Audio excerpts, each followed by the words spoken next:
আগুনের লেলিহান শিখায় যখন জ্বলছে সব, তখন একজন সাহস করে এগিয়েছিলেন জীবন বাঁচাবেন বলে।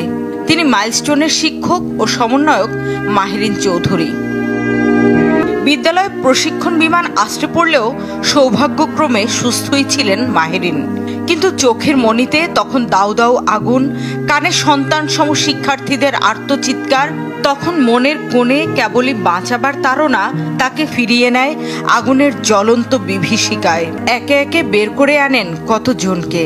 শুধু খেয়াল রাখেননি, নিজেও যে পুড়েছেন প্রায় শতভাগ। তিনি নিজের জীবনকে বাজি রেখে 20 থেকে 25 জন শিক্ষার্থীকে, শিশুকে তিনি সেভ করছেন, তাদের জীবন বাঁচিয়ে রেখেছেন। আমরা ওনার জন্য গর্ববোধ করতেছি, কারণ উনি শেষ নিঃশ্বাস পর্যন্ত এ যুদ্ধে নিজের জীবনের পরোয়া না করে অন্য 25 জনের বাচ্চার জীবন বাঁচিয়েছেন। দগদগে পোড়া শরীর নিয়ে শেষতক তার জায়গা হয় বার্ন ইনস্টিটিউটের নিবিড় পরিচর্যা কেন্দ্রে।